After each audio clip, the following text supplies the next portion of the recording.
Salam sejahtera, salam penuh sukacita, senang sekali bisa berjumpa dengan Bapak Ibu dimanapun Anda berada, khususnya jemaat GCC. Hari ini saya akan menyampaikan sebuah mini seri khotbah dengan tema Tuhan membiarkan masalah terjadi. Ini satu tema yang sangat menggelitik kita untuk mengetahui kenapa bisa terjadi ini dan itu dalam hidup saya. Sebelum kita masuk ke pembahasan, kita akan berdoa. Di dalam nama Tuhan Yesus Kristus kami berdoa. Terima kasih Tuhan. Engkau Allah kami yang hidup. Engkau Allah kami yang maha tahu. Dan Engkau Allah yang omnipresent. Engkau hadir di mana-mana. Walaupun kami tidak melihat Engkau karena Engkau adalah roh. Tapi kami bisa merasakan kehadiran Engkau. Kami bisa mengetahui kehadiran Engkau karena kami punya iman.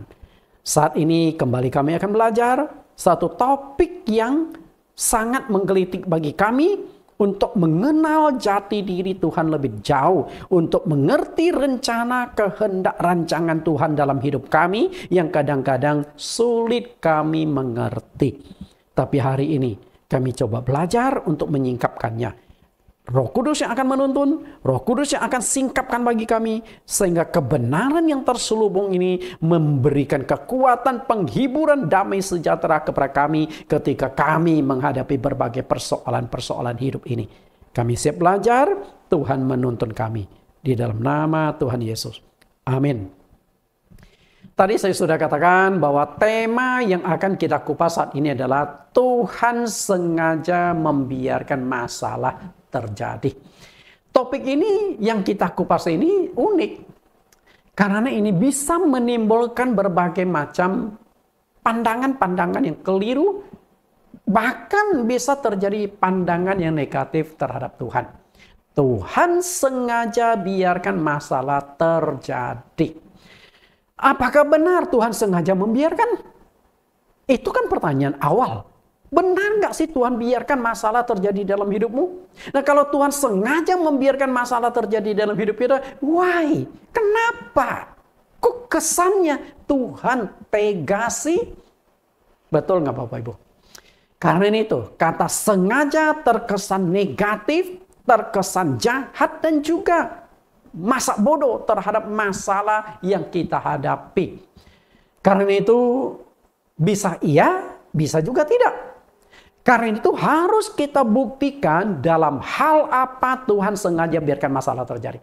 Jadi ketika kita berkata Tuhan sengaja biarkan terjadi, pasti Tuhan punya alasan kenapa Dia sengaja biarkan terjadi. Lalu apa tujuan di balik kesengajaan Tuhan? Ini sebuah rahasia yang mau kita singkapkan pada hari ini.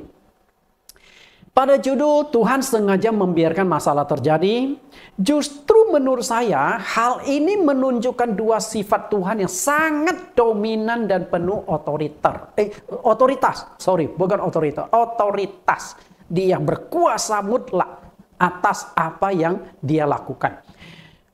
Yang pertama adalah Tuhan Maha Tahu.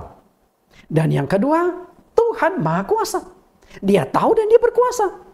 Artinya Tuhan tahu masalah yang engkau hadapi dan sebenarnya Tuhan sanggup menyelesaikan masalah yang engkau hadapi. Tapi Tuhan sengaja biarkan terjadi. Kenapa? Itu yang perlu kita tanya. Tuhan Maha Tahu, artinya Dia tahu apapun yang terjadi di dalam masalah hidup manusia. Dia tahu. Raja Daud pernah melukiskan kemahatahuan Tuhan itu di dalam Mazmur 139 ayat 1 dan seterusnya. Tuhan tahu ketika aku duduk. Tuhan tahu ketika aku berdiri. Tuhan tahu ketika aku berbaring. Bahkan sebelum mulutku mengucapkan kata-kata Tuhan sudah tahu. Luar biasa kan Tuhan Maha Tahunya. Dia tahu mengapa Dia membiarkan masalah itu terjadi. Berarti Tuhan juga tahu masalah yang sedang Anda hadapi. Dan ujung dari masalah itu akan seperti apa? Tuhan sudah tahu. Tapi Tuhan biarkan. Lalu Tuhan Maha Kuasa. Artinya ketika manusia tidak sanggup, Tuhan tampil dan menyelesaikan masalah itu. Dia muncul. Dia sanggup. Tidak ada yang mustahil bagi Tuhan. Karena itu Dia tahu apa yang harus dilakukan. Dan Tuhan tahu bagaimana cara melakukannya. Tapi dia biarkan. Sampai pada satu titik baru Tuhan akan bekerja. Atau mungkin juga Tuhan biarkan. Sampai manusia itu menemukan kenapa Tuhan biarkan terjadi. Ini sangat penting. Karena hari ini kita akan banyak belajar tentang rahasia atau misteri Tuhan. Tidak ada yang mustahil bagi Tuhan. Artinya, Dia bukan hanya pencipta, namun Dia juga berkuasa atas ciptaannya. Pencipta harus bisa berkuasa atas ciptanya. Misalnya, kalau saya yang membuat laptop, yang menciptakan laptop ini, saya harus tahu ketika laptop itu rusak. Saya tahu, oh bagian ini rusak. Jadi nggak meraba-raba. Karena saya menciptakan. Setiap komponen-komponen yang ada di dalam laptop itu saya tahu. Karena saya yang ciptakan. Seharusnya Tuhan seperti itu. Roma 9 ayat yang ke-20. Siapakah kamu, hai manusia? Maka kamu membantah Allah. Dapatkah yang dibentuk berkata kepada yang membentuknya, mengapa engkau membentuk aku demikian? Artinya, Tuhan berkuasa atas hidup mati manusia. 1 Samuel 26, Tuhan mematikan dan menghidupkan. Artinya seluruh kehidupan kita dari lahir sampai mati ada di tangan Tuhan. Sehingga kita nggak bisa komplain. Kenapa begini, kenapa begitu? Kita hanya ikuti. Hidup dengan baik, hidup dengan benar di mata Tuhan. Ketika kita menghadapi masalah kesulitan, pasti Tuhan juga tahu punya rencana. Kalau hidup kita nggak beres, mungkin itu hukuman Tuhan. Supaya kita juga tahu, supaya kita bertobat. Maka semua dari awal sampai hidup kita ada di tangan Tuhan. Karena itu, ketika menghadapi masalah, kita belajar bertanya kenapa, tapi tidak perlu mengkomplain Tuhan. Karena dia punya otoritas, dia tahu apa yang dia lakukan. Allah sengaja membiarkan terjadi, berarti Allah memiliki kuasa dan kendali penuh atas segala sesuatunya. Dia tahu. Dia punya kuasa. Dan dia sanggup menyelesaikan setiap masalah, setiap persoalan yang Anda hadapi. Namun, Allah belum bertindak. Allah tahu, tapi Allah belum bertindak. Nah, karena Allah punya alasan, pertimbangan, dan waktu yang sesuai dengan kehendaknya. Karena itulah, yang perlu kita lakukan adalah ikuti kehendak Tuhan. Ketika Yesus doa di Taman Getsemani, di malam terakhir, Yesus berkata, ya Bapa, kalau bisa cawan pahit ini lalu daripada aku, namun bukan seperti yang aku kehendaki, melainkan seperti yang engkau kehendaki. Yesus berkata, Yesus mewakili manusia, kalau bisa cawan pahit ini lalu daripada aku, ini keinginan kehendak manusianya. Kehendak manusia Yesus. Sama seperti kita punya kehendak. Tapi setelah itu Yesus perbaiki lagi. Bukan menurut kehendakku, tapi menurut kehendakmu. Karena kehendak Bapa itu yang terbaik. Kehendak Bapa itu yang paling benar. Kehendak Bapa itu yang terindah. Maka genaplah yang dikatakan Salomo, Pengkhotbah pasal 3 ayat 11. Ia membuat segala sesuatu indah pada waktunya. Kalau waktu Tuhan sampai, Anda pasti bisa mengerti. Ketika memberitakan Injil atau berkhotbah di atas mimbar, tanpa disadari seorang hamba Tuhan bisa saja mempromosikan kasih Tuhan atau kuasa Tuhan secara overdosis. Saya menggunakan kalimat overdosis berarti berkelebihan. Misalnya obat kita makan kelebihan itu kan jadi overdosis, narkoba. Kalau pakainya sekian, lalu terlalu tinggi, jadi overdosis, kejang-kejang itu orang, overdosis. Oke, makna overdosis begini loh. Promosi overdosis dari hamba Tuhan. Yang buta melihat, yang lumpuh berjalan, yang bisu berbicara, yang mandul beranak, yang miskin jadi kaya. Berapa banyak pendeta-pendeta yang mempromosikan di sini. Lebih cocoknya sih mungkin bukan pendeta kali, pendekar yang promosikan hal-hal seperti ini. Apalagi ketika dia melakukan KKR. Waduh, rasakan kuasa dan mujizat Tuhan. Ketika spanduk atau brosur KKR selalu promosikan kuasa Tuhan secara overdosis. Salahkah mempromosikan kuasa Tuhan seperti itu? Enggak salah, tapi harus ada keimbangan. Karena jika kita promosi seperti ini, terkesan jika engkau percaya Yesus, maka tidak ada masalah lagi dalam hidupmu. Kenapa demikian? Karena semuanya sudah ditanggung Tuhan. Nah, ini kan bahaya sekali tuh. Tuhan sudah tanggung semua. Jadi Tuhan ini jadi satpam, jadi pembantu untuk nanggung semua dari kita. Jangan seperti itu. Tidak akan ada masalah keuangan. Banyak pendeta berkata, oh dia miskin supaya kita kaya. Karena engkau anak raja segala raja. Maka muncullah lagu. Yang miskin diperkaya. Betul? Yesus miskin supaya kita jadi kaya. Wah, enak sekali. Rasanya saya ngutang di warung 10.000. Tetap aja utangnya nggak hilang. Tetap aja utangnya harus saya bayar. Enggak, tengah malam Tuhan datang ke tukang warung. Bu, itu pendeta Natun utang 10.000 ya, gue lunasin. Enggak gitu. Tidak akan sakit lagi. Karena oleh bilur-bilurnya kita sembuh. Waduh, luar biasa tuh. Sehingga banyak pendeta promosikan kuasa Yesus. Seakan-akan rumah sakit harus ditutup. Oh, Yesus sanggup, Yesus bisa. Saya kenal seorang pendeta. Dia paling anti dokter, paling alergi masuk rumah sakit. Kebetulan dia punya karunia menyembuhkan. Sampai suatu hari dia jatuh sakit. Dia nggak mau ke dokter. Istrinya sudah udah. Nah, karena sakitnya makin parah, hampir KO. Akhirnya dia berobat ke Singapura. Dia nggak berani berobat ke Indonesia. Karena takut, kalau promosi dia secara berlebihan. Yesus sanggup, dokter nggak penting. Nah, berobat ke Singapura. Waktu berobat di Singapura, di rumah sakit Elizabeth, ketemu sama seorang jemaatnya. Nah, kacau kan? Pak pendeta, kok ada di rumah sakit? Apalagi dia lagi didorong pakai kursi roda. Malu nggak malu?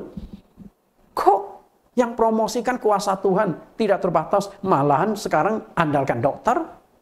Bapak, Ibu, untung tidak ada yang promosi. Yang percaya Yesus tidak akan mati lagi karena Yesus sudah mati di kayu salib menggantikan kita. Repot kan? Kalau percaya Yesus tidak akan mati lagi karena Yesus sudah mati menggantikan kita, berarti orang Kristen tidak ada satupun yang berkunjung ke rumah duka. Nggak ada peti mayat yang laku untuk orang Kristen. Kan bukan begitu promosinya. Karena itu betapa enaknya percaya Yesus. Ketika engkau percaya Yesus, engkau akan jadi Superman dan jadi Superwoman. Nah, ini overdosis promosi ini. Kita boleh promosi seperti itu, tapi harus diimbangi dengan keseimbangan yang lain. Bapak Ibu yang saya kasih, jika percaya Yesus itu begitu enak, setiap masalah, kesulitan, persoalan terjadi dalam hidup kita, begitu kita doa, diselesaikan Tuhan, agama lain tidak laku. Semua agama lain akan berbondong-bondong menjadi Kristen. Bisa nangkap? Agama lain tidak laku, dijual. Yang bisa dijual itu hanya agama Kristen. Karena apa? Yesus sudah tanggung semuanya. Banyak pendeta yang telah meninah bobokkan jemaatnya lewat khotbah yang berapi-api dan dibumbui penuh dengan berbagai macam janji-janji berkat. Waduh, luar biasa janjinya. Akibatnya adalah jemaat itu tidak dipersiapkan mentalnya menerima segala keadaan. Imannya mudah sekali goncang. Ketika mereka menghadapi kesulitan, akhirnya tinggalkan Tuhan. Pindah agama. Berapa banyak pendeta-pendeta sendiri yang akhirnya tinggalkan agama Kristen, pindah ke agama lain. Jadi biksu ada, jadi kiai ada, jadi ustadz ada. Kenapa? Karena mungkin waktu dia jadi jemaat pondasinya salah dibangun. Dan setelah jadi pendeta, motivasi jadi pendetanya juga salah. Sehingga tidak mengenal tujuan jadi pendeta, tidak punya akar kekristenan yang kuat. Karena menurut saya, seorang Kristen kalau sudah mengenal Yesus dengan baik, mengenal motivasi dia percaya pada Yesus dengan benar, tidak akan mungkin pindah ke agama lain. Apalagi jadi pemimpin agama lain, tidak mungkin. Pasti ada masalah dengan pondasi. Maka kenapa saya sangat mementingkan pengajaran-pengajaran? Karena membangun pondasi yang kuat di dalam firman agar imanmu tidak akan goyah. Memang banyak orang percaya Yesus itu salah asumsi. Ketika dia dekat dengan Tuhan, tekun beribadah, tekun doa, puasa, baca Alkitab, maka dia beranggapan tidak akan terjadi lagi masalah dalam hidupnya. Itu anggapan. Tapi anggapan ini apakah benar? Itu yang jadi persoalan. Masalah terjadi karena Tuhan tidak hadir dalam hidup kita. Ini anggapan umum. Sehingga setiap masalah kesulitan kita hadapi, kita langsung masuk, oh karena saya jauh dari Tuhan. Kadang-kadang kita juga menghakimi orang yang sedang menghadapi masalah. Menghakimi ketika orang yang kita besuk di rumah sakit yang terbaring lemah. Oh kamu begini sih, kamu berdosa, oh kamu begini. Bapak Ibu yang saya kasih, Maria dan Marta, kedua kakak beradik dari Lazarus, juga punya asumsi yang sama. Kita coba bandingkan perkataan kedua kakak adik dari Lazarus yang akhirnya sakit dan sampai meninggal itu. Kita lihat asumsi dari dari Marta di ayat 21. Tuhan, sekiranya engkau ada di sini, saudaraku tidak akan mati. Karena selama ini Marta dan Maria itu sudah seringkali mendengar, bahkan mungkin pernah melihat tanda heran yang dilakukan oleh mujizat. Banyak orang yang disembuhkan dari sakit penyakit. Sehingga Marta itu agak komplain. Tuhan, gara-gara kamu tidak ada di sini sih, sehingga adikku itu mati, sakit sampai mati. Engkau datang terlambat Tuhan. Ini asumsi dari Marta. Lalu bagaimana dengan Maria? Kita lihat di ayat yang ke-32. Tuhan, sekiranya engkau ada di sini, saudaraku pasti dia akan mati. Saya setelah bandingkan persis dua kalimat ini, sama persis. Kalimatnya, katanya sampai tanda baca koma pun sama persis. Jadi siapa yang copy paste siapa? Atau mereka kakak adik dari almarhum Lazarus sudah sepakat, oh kalau kita ketemu Tuhan, kita katakan kalimat ini ya, Tuhan, sekiranya engkau ada di sini, saudaraku pasti dia akan mati. Apakah seperti itu? Saya tidak tahu. Tapi intinya perkataan dua kakak adik itu mewakili mayoritas umat Kristen bahwa kalau Tuhan menyertai saya, maka tidak ada masalah yang akan terjadi. Sesuai dengan promosi pendeta, yang buta melihat, yang lumpuh berjalan, yang miskin diperkaya, yang tidak punya jodoh, enteng jodoh, semuanya. Sama seperti pemahaman Maria dan Marta ini. Konsep pikiran Marta dan Maria adalah bukti nyata yang mewakili mayoritas pikiran umat Kristen. Karena tujuan percaya Yesus hanya untuk hal-hal yang bersifat jasmani. Bapak Ibu yang saya kasih. Karena itu tepatlah yang dikatakan oleh Rasul Paulus. Jika hanya di dunia ini saja kita menaruh pengharapan kepada Kristus, maka kita adalah orang yang paling malang di dunia. Artinya itu apa? Tuhan itu tawarkan dua hal. Dunia dan surga. Carilah dahulu kerajaan Allah dan kebenaran, maka semua itu akan ditambahkan kepadamu. Cari dulu kerajaan Allah. Berarti yang rohani diutamakan dulu, bukan yang jasmani. Ketika engkau sakit, tidak bisa sembuh, apakah engkau akan tinggalkan Yesus? Tidak mau percaya Yesus lagi? Kan inilah masalah iman. Ekonomi lancar, usaha diberkati, enteng jodoh, penyakit disembuhkan, semua masalah dan kesulitan akan diselesaikan. Yesus yang disalibkan di Bukit Golgota. Promosi demikian itu sangat berbahaya kalau tidak ada keseimbangan bahwa di dalam hidup orang Kristen masih bisa mengalami masalah, kesulitan, penderitaan dan sebagainya. Karena itu ajaran demikian sungguh berbahaya. Karena jemaat itu tidak dipersiapkan menghadapi segala kemungkinan. Mereka hanya berakar di tanah yang tipis, mudah tumbuh, mudah layu. Bahaya. Kita lihat apa yang disampaikan Tuhan Yesus. Matius 13 ayat 4. Pada waktu ia menabur, sebagian benih itu jatuh di pinggir jalan. Lalu datanglah burung memakannya sampai habis. Artinya, jadi ketika firman diberitakan, lalu setan mengambil benih itu, mengambil firman itu sehingga tidak masuk ke telinga Anda. Atau masuk ke telinga Anda tembus karena setan sudah buka jalur tembusnya. Begitu dengar keluar. Tidak ada firman tersimpan di hatimu. Engkau punya iman tidak akan bertumbuh. Lalu ayat yang kelima.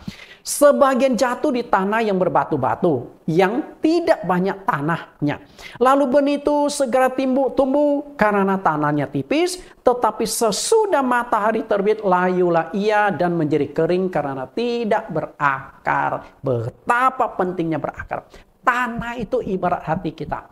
Apakah hati kita siapkan sebuah wadah yang subur untuk menampung firman Tuhan? Atau hanya tanah tipis? Kekhawatiran, ketakutan di dunia itu lebih berdominan daripada hati kita ditaburi firman. Dan tanpa disadari, banyak hamba-hamba Tuhan yang sedang menabur di bebatuan. Karena apa? Mereka menabur benih yang muluk. Benih yang hanya menawarkan kenikmatan-kenikmatan. Hanya menawarkan enaknya percaya Yesus. Tanpa menawarkan kesulitan-kesulitan. Padahal Yesus tidak begitu. Yesus yang saya kenal, Yesus yang saya sembah. Ketika ada orang datang kepadanya, aku mau ikut engkau Tuhan. Tuhan berkata, oh iya ikut saja aku. Nanti kamu akan jadi kaya raya. Nanti hutangmu akan gua bayar. Nanti kamu akan sembuh kalau engkau sakit. Enggak. Engkau mau ikut aku? Oke. Ada 3 syarat. Pertama, menyangkal diri. Kedua, pikul salib. Yang ketiga, baru ikut aku. Ikut contoh hidupku. Aku hidup dalam kemiskinan, engkau sanggup nggak? Aku lahir di kandang hewan, engkau sanggup nggak? Aku mati dengan cara disiksa, engkau sanggup nggak? Ikut aku. Jadi, pendeta hari ini banyak yang menawarkan cara yang keliru. Oke. Sehingga pondasi iman Kristen itu sangat rapuh. Mencari pengikut dengan cara menjanjikan hal-hal yang muluk-muluk sudah dilakukan oleh para nabi palsu di Perjanjian Lama. Di Perjanjian Lama banyak nabi palsu yang juga menjanjikan hal-hal yang muluk-muluk supaya banyak pengikutnya. Kalau banyak pengikutnya maka dia akan menjadi kaya raya. Karena pengikutnya kan kasih persembahan. Para nabi palsu itu cukup berani mengungkapkan bahwa apa yang mereka sampaikan itu adalah dari Tuhan. Mereka berani memakai nama Tuhan. Ya, kita akan lihat Yeremia 23 ayat 9 sampai 40. Ini kan satu pasal yang cukup panjang. Saya hanya kutip beberapa ayat untuk menjelaskan bahwa nabi-nabi palsu itu salah menawarkan sesuatu yang enak-enak kepada bangsa Israel tanpa imbangan. Di Perjanjian Lama banyak janji-janji muluk yang disampaikan para nabi palsu yang akhirnya membuat bangsa Israel terlena dan merasa aman dari dosa mereka.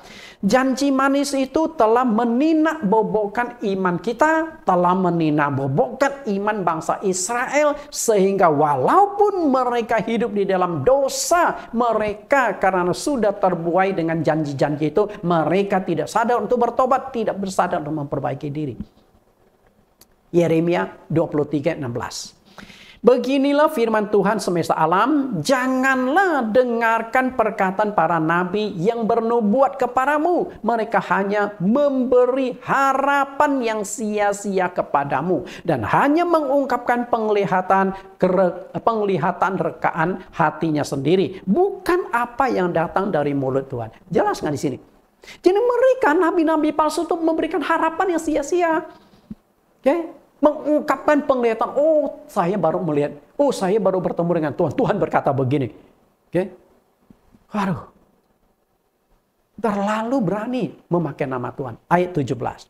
Mereka selalu berkata kepada orang-orang yang menista firman Tuhan, kamu akan selamat. Dan kepada setiap orang yang mengikuti kedegilan hatinya mereka berkata, malapetaka tidak akan menimpa engkau. Ini kan masalah. Mereka hidup di dalam dosa. Oh nggak apa-apa, Tuhan Maha Pengampun. Sama seperti ditawarkan oleh pendeta zaman sekarang. Engkau berzina, nggak apa-apa, Tuhan ampuni kok. Maklum zaman sekarang. Engkau maling, nggak apa-apa. Bapak Ibu, hidup dalam dosa, hidup dalam kejahatan, masih enggak apa-apa karena Tuhan Maha Pengampun. Salah satu ajaran yang saya sangat tentang itu adalah hypergrace. Karena salah memaknai kasih karunia. kasih karunia yang overdosis. Bahkan ada kalimat, sebelum engkau berbuat dosa, Tuhan sudah ampuni dosamu. Jailah enaknya jadi Kristen. Masuk surga semua tuh. Bapak Ibu yang saya kasih, mengerikan. Mereka ini bukan benar-benar nabi yang diutus oleh Tuhan. Karena itu Tuhan berkata, mereka hanya memanfaatkan pelayanan dan menjual nama Tuhan untuk kepentingan mereka sendiri.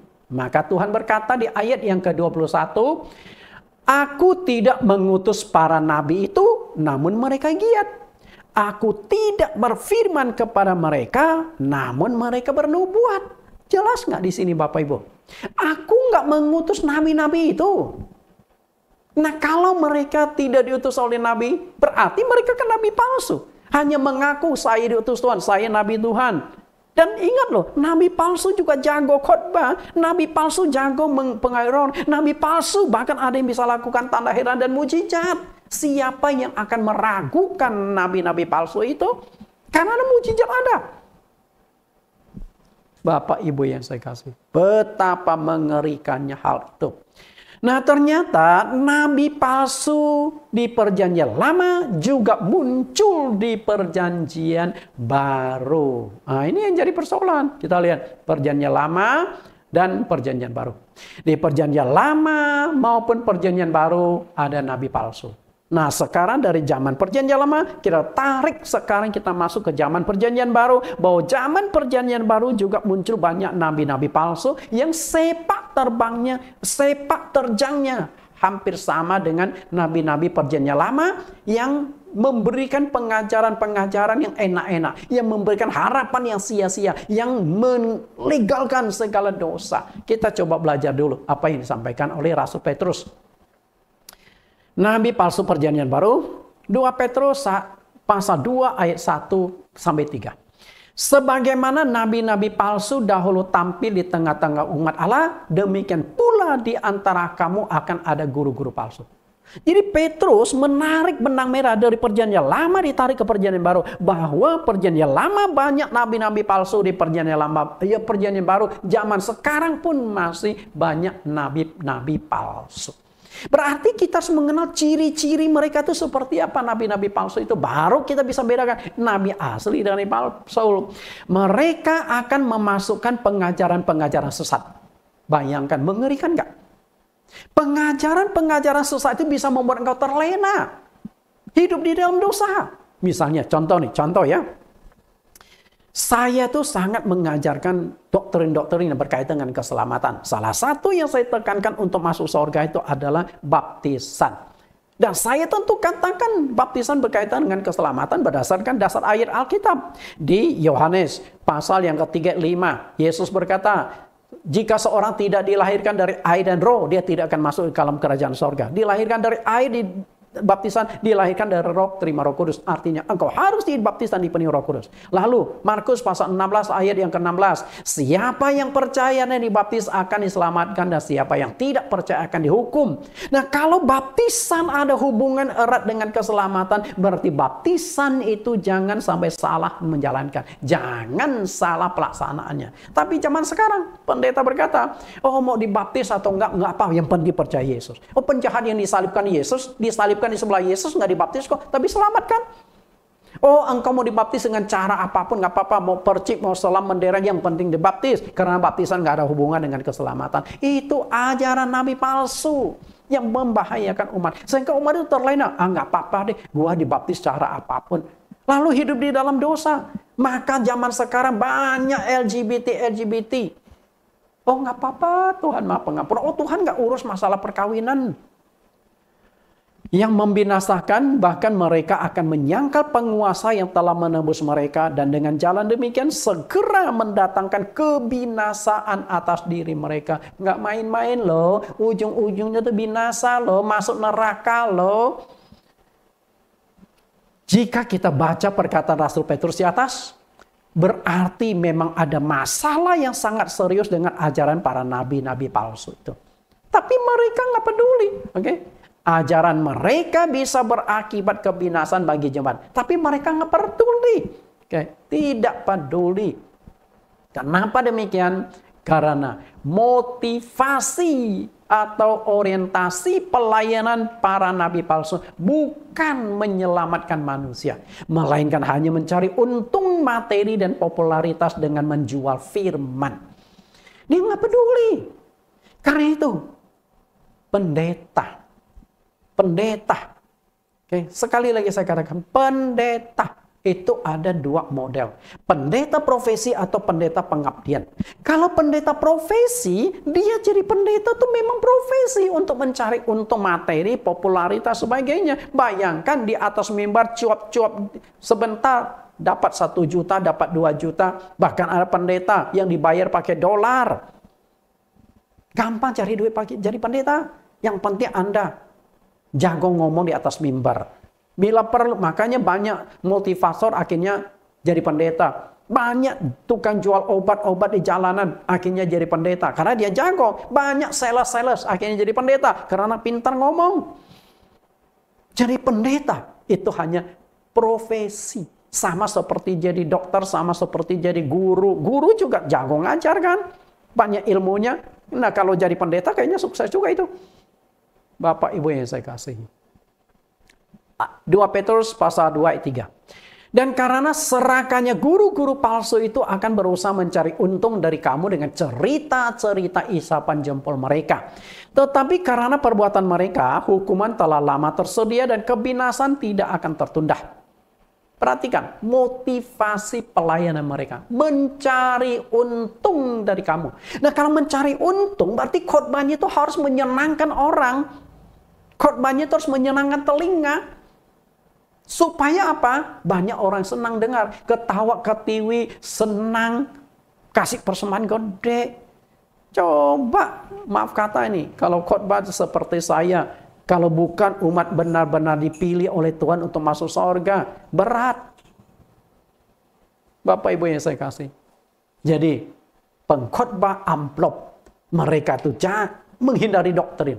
Pengkhotbah amplop itu menghindari doktrin. Karena doktrin atau pengajaran orang tidak suka dengar. Terlalu kering, terlalu keras, terlalu berat.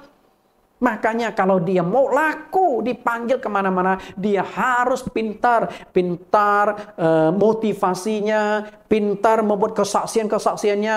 Padahal penyakitnya ringan, hanya sakit flu. Lalu dia berkata, gua baru sembuh dari sakit jantung pada sakit flu. Kemudian dia harus pintar membuat lelucon supaya orang itu ketawa ketiwi. Itu pendeta demikian pasti laku keras tuh. Dipanggil di mana-mana. Tapi itu nabi palsu. Karena itu kalau engkau mau jadi pendeta, jadilah pendeta yang menyenangkan Tuhan. Bukan menjadi pendeta yang menyenangkan telinga manusia. Supaya dipanggil di mana-mana. Kita lihat gambar animasi ini. Anda tangkap nggak makna gambar animasi ini? Khususnya para pendeta. Saya kasih 5 detik supaya Anda tangkap gambar ini. Tangkap nggak? Itu nabi palsu punya pelayanan. Setelah mendapatkan uang dan popularitas, gaya hidup para nabi palsu juga berubah. Suka pamer harta kekayaan. Kadang-kala pendeta ketemu pendeta yang bukan hamba Tuhan yang ketemu. Jam tanganmu merek apa? Langsung, gua punya Rolex. Lu bawa mobil apa? Tasmu apa? Saya pendeta, cincin jam tangan nggak ada. Bukan saya nggak sanggup beli. Tapi ya saya tampil apa adanya. Bapak Ibu yang saya kasihi. Gambar animasi itu menyindir sangat keras pendeta-pendeta, terutama pendeta-pendeta di Afrika. Pelayanan mereka kaya raya karena banyak persembahan-persembahan, sampai akhirnya mereka punya pesawat jet pribadi. Anda tahu banyak pendeta punya pesawat jet pribadi? Berapa jet pesawat pribadi Anda pikir? Berapa banyak gereja yang bisa dibangun, gereja-gereja pedalaman yang bisa dibangun kalau jet pesawatnya dijual? Coba lihat. Ini gambar mimbar, lagi pelayan mimbar, akhirnya tiba-tiba sudah naik pesawat jet. Nabi palsu. dalam hidup hawa nafsu. Ketika sudah duit banyak, apa yang dia lakukan? Hidup dalam hawa nafsu. Kembali lihat perkataan Petrus tentang ciri-ciri nabi palsu ini. 2 Petrus pasal 2 ayat 2, banyak orang akan mengikuti cara hidup mereka yang dikuasai hawa nafsu. Karena mereka jalan kebenaran akan dihujat. Perhatikan 2 kata penting gaya hidup para nabi palsu. Yang pertama, suka pamer harta kekayaan, mobil lah, tas lah, jam tangan lah, rumah, semua yang dipamerkan merah-merah. Yang ditawarkan, yang dipamerkan itu yang mahal-mahal punya, yang mewah-mewah punya. Karena mereka berkata, saya hamba Tuhan, kalau saya hidup miskin, Tuhan tidak dipermuliakan. Hei, emangnya Tuhan dipermuliakan melalui harta yang tidak haram, yang tidak halal itu? Kalau patokan duit menentukan kemuliaan Tuhan, murid-murid Tuhan Yesus nggak ada yang memuliakan Tuhan. Paulus nggak akan jadi tukang penjahit kemah, nggak memuliakan Tuhan. Masa seorang rasul besar Paulus kerjanya jahit kemah? Nggak kepakai. Salah ajaran selama ini. Yang kedua, uang persembahan jemaat untuk hidup hedonis atau kedagingan. Maka muncul di sini katakan hidup dalam hawa nafsu. Kalau sudah banyak duit, nggak dinikmati kapan lagi? Bapak Ibu yang saya kasih, nabi palsu. Seorang pengkhotbah yang baik akan menyampaikan kasih dan kuasa Tuhan secara seimbang. Jadi saya bukan alergi, saya tidak menentang seorang pendeta khotbahkan tentang kuasa Tuhan, mujizat Tuhan. Saya tidak menentang, bahkan saya percaya sampai hari ini 100 bahkan 1000% kuasa-kuasa Tuhan masih aktif melakukan tanda heran dan mujizat. Karena saya juga alami. Saya 30 tahun yang lalu itu sudah divonis kanker liver dan sudah tunggu waktunya mati. Tuhan sembuhkan, maka saya jadi pendeta. Tapi bukan itu yang kita promosikan besar-besar. Harus ada keseimbangan. Pada satu sisi kita boleh mengungkapkan Tuhan bisa memberkati, menolong dan membantu menyelesaikan setiap masalah dan kesulitan kita hadapi. Sanggup. Karena itu berdoa Tuhan bisa tolong. Tetapi di sisi lain kita juga harus menyampaikan bahwa setelah menjadi Kristen kita masih tetap bisa mengalami berbagai macam masalah, kesulitan, penderitaan, sakit penyakit, bahkan kematian. Masih bisa alami semua itu. Jadi bukan berarti setelah engkau percaya Tuhan Yesus jadi manusia Superman dan Superwoman. Tidak, kita tetap manusia yang terikat pada daging. Kalau Paulus diundang khotbah di gereja Anda tahu apa yang dikhotbahkan Paulus? Aku disesa, aku alami karam kapal, aku difitnah. Semua penderitaan dialami Paulus. Itu yang akan dia ceritakan. Dan cara Paulus memuliakan Tuhan itu seperti itu. Bahwa aku mengalami masalah kesulitan penderitaan. Imanku tidak goyah. Aku tidak meninggalkan Tuhan. Aku tetap setia menyangkal diri. Memikul salib dan ikut Tuhan. Itu khotbah yang benar. Bahkan dalam Alkitab ada kasus tertentu. Tuhan sengaja membiarkan masalah, kesulitan, penderitaan, dan sakit penyakit, bahkan kematian itu terjadi dalam hidupnya. Tuhan sengaja. Tuhan sengaja, bayangkan. Tuhan sengaja membiarkan masalah terjadi. Tuhan sengaja membiarkan Lazarus sakit sampai meninggal. Tahu nggak? Tuhan sengaja biarkan Lazarus sakit, bahkan Lazarus sakitnya parah sampai akhirnya meninggal. Kisah tentang Lazarus yang sakit meninggal dan dibangkitkan Tuhan Yesus adalah kisah nyata yang sangat fenomenal. Tercatat dalam Injil Yohanes pasal yang ke-11. Fenomenal sekali. Bahkan kalau Anda tur atau kunjungan ke Israel, Anda bisa melihat satu tempat yang namanya Lazarus Tomb atau kuburan Lazarus. Itu karena salah satu objek wisata. Saya juga pernah pergi ke sana. Kebetulan tanggal 27 November sampai tanggal 9 Desember tahun ini 2-3 bulan lagi saya memimpin satu rombongan tur ke Israel. Nah, kalau Anda tertarik boleh juga ikut daftar tuh. Boleh hubungi saya atau tim saya supaya bisa ikut sama-sama ke Israel. Karena saya yang memimpin dan sudah ada beberapa orang yang daftar untuk dibaptis yang sesuai Alkitab di Sungai Yordan. Nah, boleh kita pikirkan Bapak Ibu. Kisah fenomenal ini bukan hanya kisah fiktif yang ditulis di dalam Alkitab. Namun dibuktikan melalui penggalian para arkeologi bahwa Lazarus benar-benar pernah hidup di dunia. Lazarus pernah sakit dan meninggal. Sehingga sebanyak tur-tur yang akhirnya pergi melihat peristiwa di mana Lazarus pernah dikuburkan setelah meninggal 4 hari itu. Walaupun kisah ini mendemonstrasikan kuasa Yesus yang sangat ajaib, namun ada satu ayat atau kalimat yang menimbulkan kesan kurang baik tentang Yesus. Kita baca ayat ini. Kesannya itu negatif tentang Yesus. Yohanes 11 ayat 6. Namun setelah didengarnya bahwa Lazarus sakit, ia sengaja tinggal 2 hari lagi di tempat di mana ia berada. Kesannya negatif nggak tentang Yesus? Yesus sengaja biarkan Lazarus yang sudah semaput nih, sudah hampir meninggal nih. Sengaja menunda kedatangan, sengaja tidak mau datang. Setelah itu 2 hari, benar Lazarus mati. Sengaja. Dalam banyak hal, kata sengaja memang konotasinya itu negatif. Konotasinya adalah karena orang itu sengaja melakukan hal yang tidak menyenangkan itu akan dipandang sebagai orang yang jahat, tidak memiliki perasaan empati. Yesus sengaja. Jadi seakan-akan Yesus itu tidak punya empati. Kira-kira bagaimana reaksi si Acong atau keluarga si Acong ketika sakit dan minta pendeta datang mendoakan tapi pendeta nggak mau datang. Katakan si Acong, telepon ke gereja. Pak Nathan, saya lagi sakit berat. Lagi dirawat di rumah sakit. Boleh nggak tolong datang doakan saya? Lalu saya katakan, aduh sorry Acong.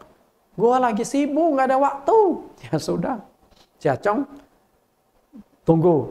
Lalu besoknya, Pak Pendeta, saya sudah parah nih. Tolong datang doakan saya. Cong, lu doa sendiri dah.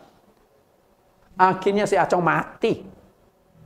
Bagaimana reaksi keluarga Acong?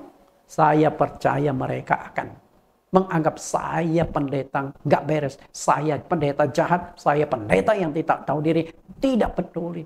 Sekeluarga Acong setelah penguburan selesai pasti tinggalkan gereja saya. Kecewa, marah. Bahkan akan disebarkan. Oh Pak Nathan, itu jahat itu pendeta. Saya punya keluarga lagi sakit berat. Dia nggak mau datang, nggak mau doakan. Mati. Akhirnya Acong meninggal almarhum. Sama seperti Lazarus kasusnya. Ini sebagai pembanding. Tuhan sengaja membiarkan masalah dan penyakit terjadi. Seringkali persepsi atau penilaian kita keliru atas seseorang yang sedang mengalami musibah, sakit, penyakit, dan kematian. Persepsi kita keliru. Persepsi kita tentang Tuhan Yesus sebagai seorang hakim bisa muncul. Persepsinya apa? Orang itu pasti berdosa. Maka dihukum Tuhan. Setiap masalah, musibah, penderitaan, sakit, penyakit selalu dilihat dari sudut pandang hukuman. Tuhan diidentikan sebagai hakim yang kejam. Ada orang yang menganggap Tuhan itu hakim. Sedikit-sedikit hukum, sedikit-sedikit salah kasih ganjaran. Memang di Alkitab tuh ada Tuhan menghukum. Tapi kan nggak semua masalah itu Tuhan jadikan hukuman-hukuman. Persepsi kita, Allah itu sebagai sahabat. Persepsinya seperti apa? Oh Tuhan itu penjaga, melindungi, menyembuhkan, memberkati setiap orang yang dekat kepadanya. Karena itu kita harus selalu dekat sama Tuhan. Jangan jauh dari Tuhan. Kalau kita jauh dari Tuhan, dihajar Tuhan. Kalau kita dekat dengan Tuhan, maka Tuhan akan sayang. Mungkin yang pertama benar, kalau kita jauh dari Tuhan tidak Tuhan tolong. Kalau kita hidup dalam dosa, Tuhan hajar. Memang itu benar, ada dasar ayatnya. Tapi juga nggak ada dasar ayatnya mengatakan ketika kita dekat dengan Tuhan maka semua masalah selesai. Nggak ada juga. Makanya keseimbangan pengajaran itu sangat-sangat penting. Dua penilaian itu tidak sepenuhnya salah dan juga tidak sepenuhnya benar. Kita tidak bisa memahami Allah dengan hukum sebab dan akibat. Intinya adalah semua hal ada di bawah kendali Allah. Kita lihat apa yang disampaikan Rasul Paulus, Roma 11 ayat 33 sampai 36. Ayat 33, oh alangkah dalamnya kekayaan hikmat dan pengetahuan Allah. Sungguh tak terselidiki keputusan-keputusannya dan sungguh tak terselami jalan-jalannya. Ayat 34, sebab siapakah yang mengetahui pikiran Tuhan atau siapakah yang pernah menjadi penasihatnya?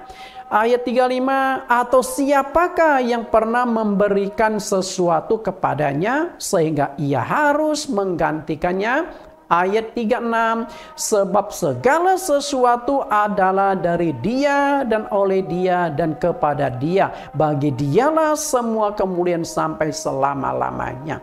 Apa yang disampaikan Rasul Paulus di ayat 36 itu sangat-sangat luar biasa. Paulus melukiskan Tuhan Maha Tahu dan Maha Kuasa.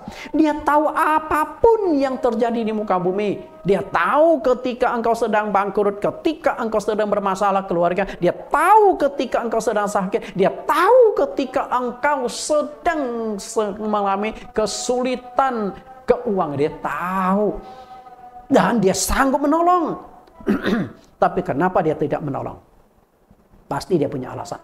Karena untuk memahami alasan Tuhan itu yang paling sulit, tersembunyi. Maka di sini dikatakan di ayat 3, alangkah dalamnya kekayaan hikmat dan pengetahuan Allah. Tak terselidiki keputusannya. Nggak gampang memahami Tuhan. Karena kita tidak gampang memahami isi pikiran Tuhan, kehendak Tuhan. Seringkali kita salah menilai Tuhan, persepsi kita ke Tuhan. Tuhan kejam, Tuhan tidak peduli, Tuhan tidak sayang saya. Kita tinggalkan Tuhan. Jangan seperti itu. Intinya adalah kita percaya, berserah pada kehendak Tuhan, hidup dengan benar. Apapun yang kita alami, Tuhan tahu. Mungkin Tuhan punya rencana di balik semua masalah kesulitan yang kita hadapi. Karena itulah Raja Daud dalam kitab yang dia tulis mengungkapkan bahwa sangat sulit bagi kita manusia untuk memahami hati dan pikiran Tuhan. Mazmur 139:6, terlalu ajaib bagiku pengetahuan itu, terlalu tinggi, tidak sanggup aku mencapainya. Terlalu dalam. Daud yang begitu dekat dengan Tuhan, raja yang dipilih Tuhan secara istimewa pun mengakui sulit memahami Tuhan. Ayat 7, kemanakah aku dapat pergi menjauhi rohmu? Kemanakah aku dapat lari dari hadapanmu? Jadi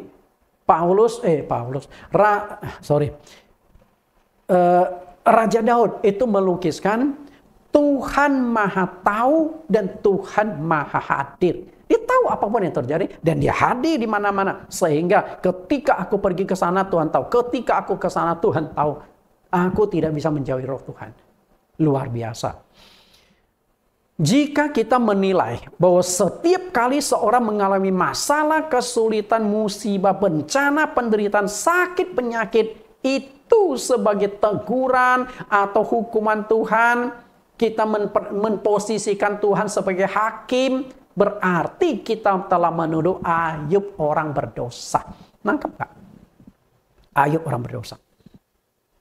Kenapa saya katakan demikian? Padahal sampai beberapa kali Tuhan memuji Ayub. Seorang yang jujur, takut akan Allah, menjauhi kejahatan. Bahkan pujian Tuhan berkata loh.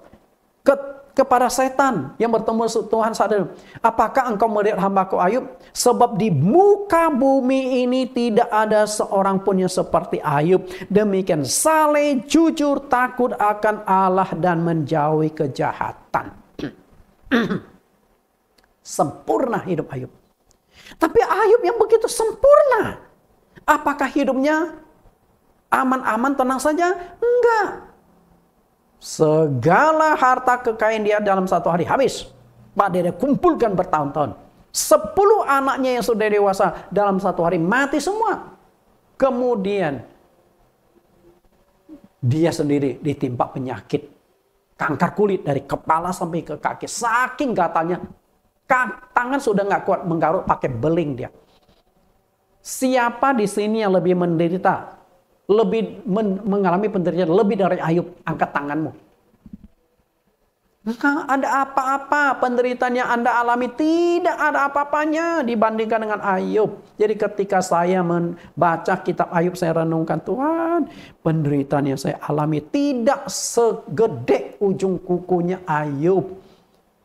10 anak mati, saya belum pernah alami mati anak. Seluruh harta kekayaan habis, saya nggak pernah jatuh bangkrut. Kalau ditipu orang, ya pernah. Karena pendeta, karena terlalu polos. Jadi ditipu orang juga. Oke. Apa-apa yang saya kasih di dalam Tuhan. Itulah penderitaan. Tuhan tahu. Ayub 1:8. Lalu bertanyalah Tuhan kepada iblis, apakah engkau memperhatikan hambaku Ayub? Sebab tiada seorang pun di bumi seperti dia. Artinya di muka bumi begitu banyak manusia, tidak ada yang seperti Ayub. Yang demikian saleh dan jujur, yang takut akan Allah dan menjauhi kejahatan. Artinya orang benar masih bisa menderita. Maka saya ada satu tema yang cukup bagus nih. Penderitaan orang benar. Ini orang benar tapi mengalami penderitaan. Kenapa orang benar masih bisa mengalami penderitaan? Berarti seizin Tuhan dan Tuhan punya rencana di balik semuanya itu. Oke, sepengetahuan seizin Tuhan. Tuhan biarkan masalah terjadi. Tuhan izinkan Ayub mengalami masalah itu. Bisa nangkap sampai sini Bapak Ibu? Demikian pula sebaliknya, jika Anda beranggapan bahwa orang yang dekat dengan Tuhan, orang yang disayang Tuhan, pasti orang itu bebas dari segala macam masalah, kesulitan, penderitaan, penyakit, dan kematian. Oke, Anda beranggapan seperti itu. Saya katakan, Anda salah besar. Salah besar.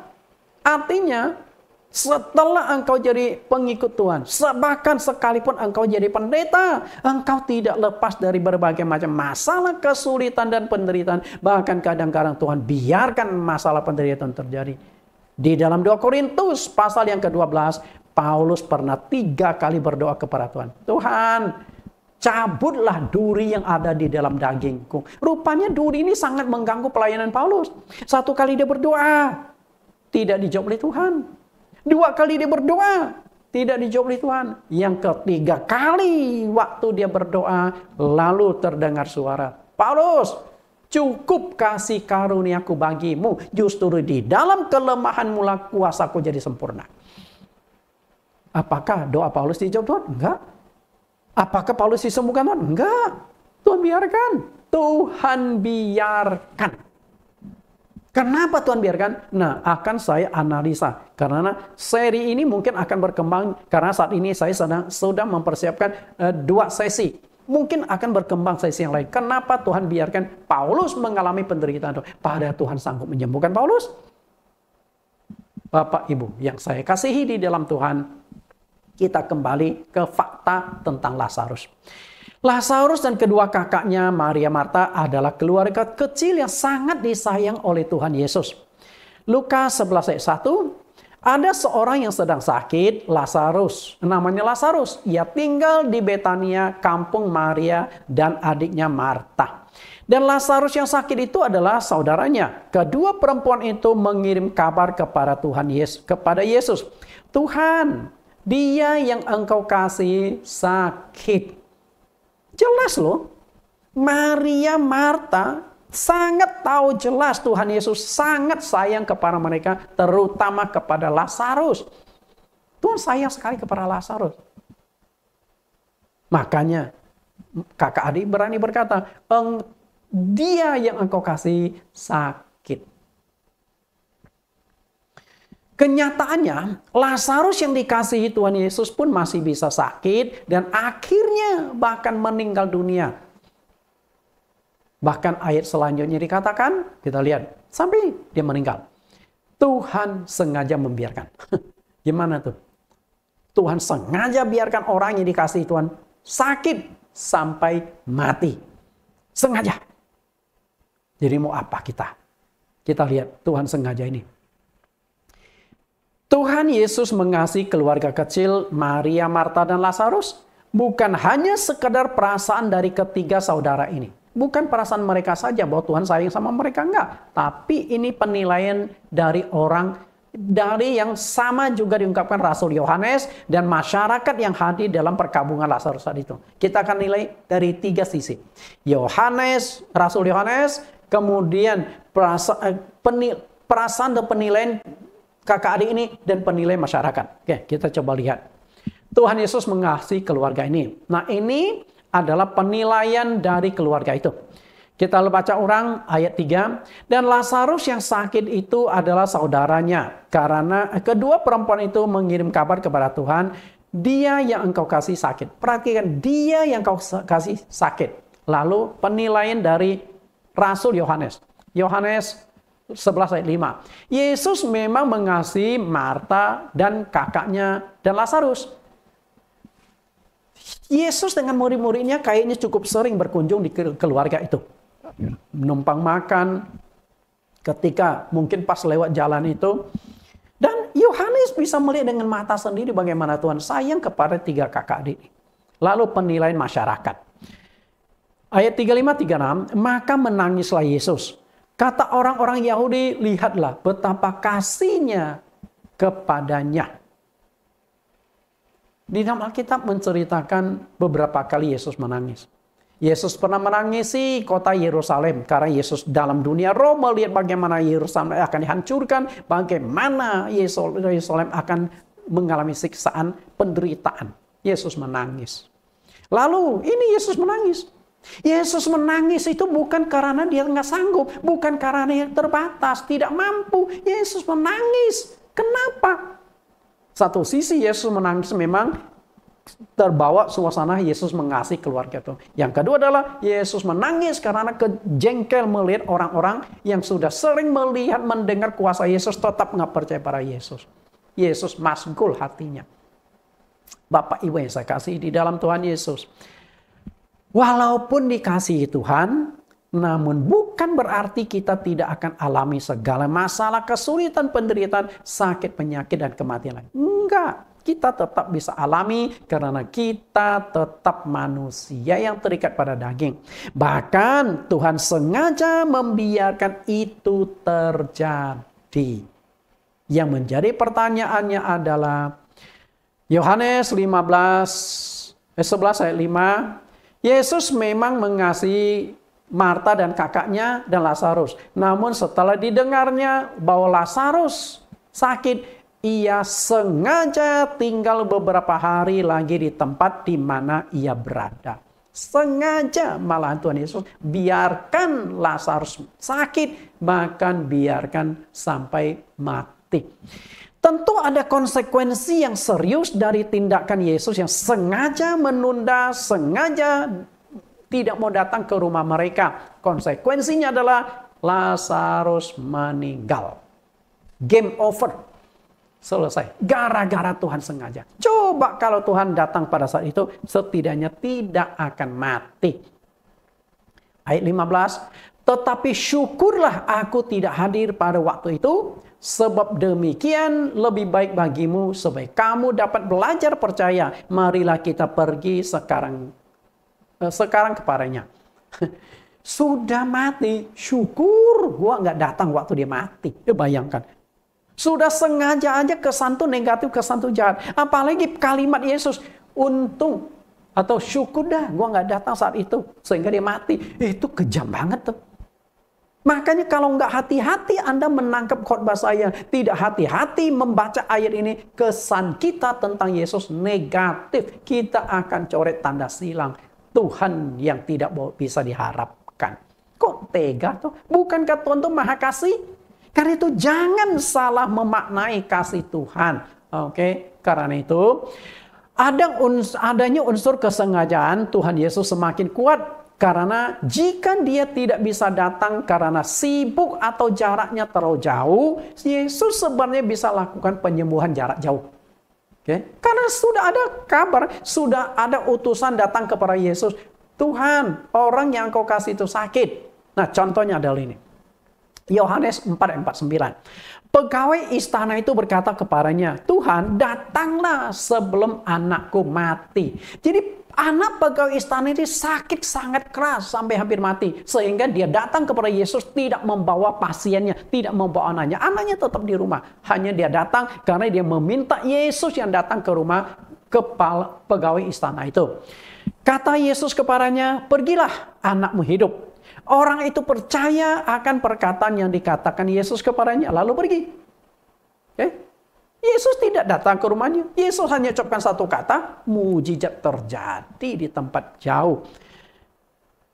Kalimat ini jelas sekali, Yesus tidak ikut pulang bersama pegawai istana ke rumahnya. Enggak. Tapi Yesus melakukan penyembuhan jarak jauh. Ayat 51, ketika ia masih di tengah jalan, hamba-hambanya telah datang kepadanya dengan kabar bahwa anaknya hidup. Anakmu hidup lagi, anakmu sembuh. Lalu ia bertanya kepada mereka, pukul berapa anak itu mulai sembuh? Jawab mereka, kemarin siang pukul 1 demamnya hilang. Bayangkan. Dia sampai sedetil ini tanya. Maka teringatlah ayah anak itu bahwa pada saat itulah Yesus berkata, anakmu hidup. Lalu ia percaya, ia dan seisi keluarganya. Jarak jauh. Jadi Yesus itu sudah dapat info, Lazarus sedang sakit parah, hampir meninggal. Bisa saja Yesus berkata, oke, Lazarus, sembuh kau dari jarak jauh. Sembuh. Tapi kenapa Tuhan tidak lakukan? Kembali lagi, Tuhan sengaja membiarkan masalah atau membiarkan Lazarus sakit sampai meninggal. Karena sini sudah terbukti penyembuhan jarak jauh pernah Tuhan lakukan dan akhirnya disembuhkan. Bapak Ibu yang saya kasihi di dalam Tuhan Yesus. Dari peristiwa Lazarus sakit sampai meninggal, kita belajar 3 hal yang sangat penting tentang Tuhan membiarkan masalah terjadi. Pertama, bukan karena Tuhan tidak tahu apa yang kita alami. Tuhan tahu apapun yang engkau alami saat ini. Engkau saat ini sedang mengalami pergumulan. Tuhan tahu. Tuhan tahu. Yang kedua, bukan karena Tuhan tidak sanggup menolongmu. Tuhan sanggup menolongmu. Enggak ada yang mustahil bagi Tuhan. Bukan karena engkau ditinggalkan Tuhan. Jadi nggak usah merasa kecil hati, nggak usah merasa kecewa. Tuhan nggak tinggalkan kau. Sama seperti keluarga Maria Marta. Tuhan nggak tinggalkan, tapi memang Tuhan sengaja. Tuhan sengaja membiarkan berbagai masalah, kesulitan, penderitaan terjadi. Pasti Tuhan punya alasan, rencana indah di balik semuanya itu. Engkau cukup bersabar, menahan semua itu indah pada waktunya. Yohanes 11:4. Ketika Yesus mendengar kabar itu, ia berkata, penyakit itu tidak akan membawa kematian, tetapi akan menyatakan kemuliaan Allah. Sebab oleh penyakit itu, anak Allah akan dimuliakan. Roma 8:28, kita tahu sekarang bahwa Allah turut bekerja dalam segala sesuatu untuk mendatangkan kebaikan bagi mereka yang mengasihi Dia, yaitu bagi mereka yang terpanggil sesuai dengan rencana Allah. Perhatikan Roma 8:28, Allah turut bekerja dalam segala sesuatu. Dalam segala sesuatu bukan berarti dalam hal-hal yang enak, yang saat menyenangkan Tuhan bekerja. Di saat yang tidak enak, di saat terhimpit, di saat bermasalah, di saat sakit, di saat hancur, bahkan sampai mati pun Tuhan bekerja di sana. Tuhan hadir, Tuhan tahu. Okay? Karena itu, Pengkhotbah 3:1 dan 2, untuk segala sesuatu ada masanya. Untuk apapun di bawah langit ada waktunya. Ada waktu untuk lahir, ada waktu untuk meninggal. Ada waktu untuk menanam, ada waktu untuk mencabut yang ditanam. Intinya adalah waktunya Tuhan. Tunggu waktunya Tuhan. Dan ketika waktu Tuhan sampai, maka di ayat yang ke-11 dikatakan, Ia membuat segala sesuatu indah pada waktunya. Bahkan Ia memberi kekekalan dalam hati mereka. Persoalannya adalah tetapi manusia tidak dapat menyelami pekerjaan yang dilakukan Allah dari awal sampai akhir. Jadi ketika engkau mengalami masalah kesulitan, penderitaan, cari tahu kenapa Tuhan biarkan terjadi. Kalau Anda sudah temukan kenapa Tuhan biarkan saya alami semuanya itu, Anda akan bersyukur dan bersyukur karena mengerti Tuhan memberikan yang terbaik untuk Anda. Tuhan memberikan yang terbaik. Walaupun engkau harus mengalami sebuah proses yang sangat berat. Perhatikan kata waktunya Tuhan. Jika waktunya Tuhan, artinya, jika Tuhan hadir waktu Lazarus sedang sakit dan menjadi cerita biasa saja, tidak akan masuk dalam sejarah. Karena ketika Tuhan melakukan pelayanan, banyak sekali orang yang disembuhkan oleh Tuhan. Ribuan. Tapi nggak masuk catatan Alkitab. Kalau Anda baca di Matius pasal yang keempat, ayat 25 tertulis, Tuhan banyak sembuhkan orang. Tapi nggak dicatat di Alkitab penyakitnya apa, lalu siapa, karena itu penyakit umum. Nah, ini kasus langka. Jika waktu Lazarus sedang sakit hampir mati, Yesus datang sembuhkan, ya cerita jadi biasa. Tapi sengaja Tuhan mau buat heboh untuk menunjukkan kuasanya. Biarkan Lazarus mati, biarkan dia sudah dikuburkan, dia bangkitkan, heboh semuanya. Tuhan mau lakukan peristiwa besar. Oke? Selanjutnya kita akan dalami mengapa Tuhan sengaja membiarkan Lazarus sakit sampai mati. Dan saya temukan ada 4 alasan penting. Kenapa Tuhan biarkan Lazarus sakit, biarkan Lazarus mati. 4 alasan. Yang pertama, supaya nama Tuhan Yesus dipermuliakan. Itu ayatnya, ayat 4 dan 40. Yang kedua, pelajaran bagi kita bagaimana belajar percaya lebih beriman lagi. Ayat 14 dan 15, supaya manusia tahu bahwa Yesus itu adalah Allah yang maha kuasa. Karena yang sanggup menghidupkan dan mematikan itu hanya Allah. Dan yang keempat, bukti Yesus itu kebangkitan hidup dan kekal. Artinya melalui kebangkitan Yesus, kebangkitan Lazarus, Tuhan ingin tunjukkan bahwa kebangkitan orang mati itu benar-benar ada. Oke, 4 poin itu akan saya bahas pada sesi yang akan datang.